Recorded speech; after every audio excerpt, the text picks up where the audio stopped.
It's been really interesting to hear from everybody today. I'm not going to lie, it's a little overwhelming.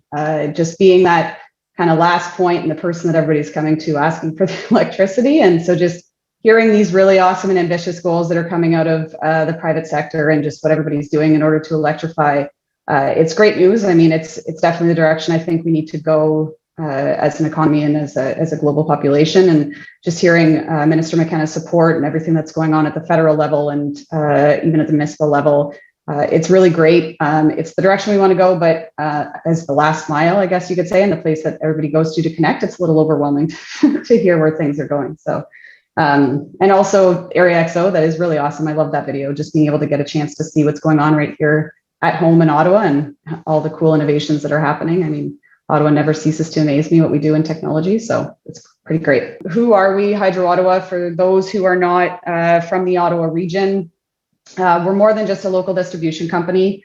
We actually are, we're made up of 3 different subsidiaries. So Hydro Ottawa being the actual local distribution company and the one that actually provides the electricity to all of the residents of the Ottawa area.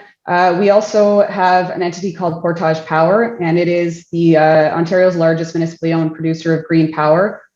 We do run 128 megawatts of renewable generation across 16 hydroelectric facilities, generating both in Ontario as well as in Upper New York State.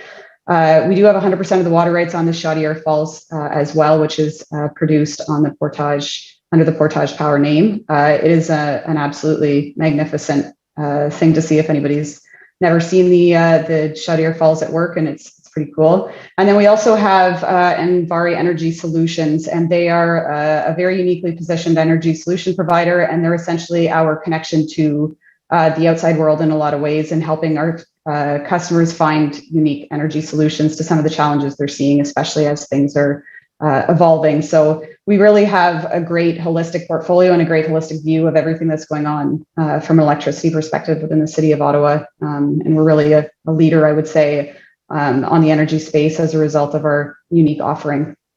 So more specifically, who we are as a local distribution company. So we are the 3rd largest municipally owned local distribution company in Ontario. We have over 340,000 customers.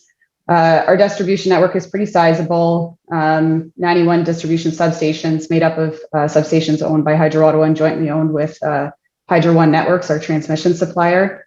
We have 50,000 poles, pretty well an equal distribution of both overhead and underground cables and power lines, and just over 48,000 transformers. Pretty large service territory as well. So for us, when you talk about some of the challenges that we're facing right now, one of the main things we're seeing is very large and disruptive load requests coming in.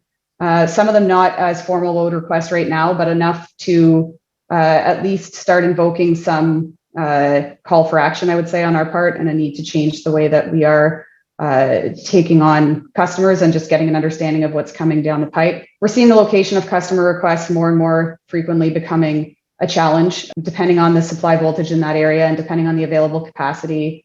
It can be as simple as we can connect you within 24 hours, well, not 24 hours, but we can connect you pretty quickly, or we're going to have to take months to years to even consider any kind of a way to get customers on.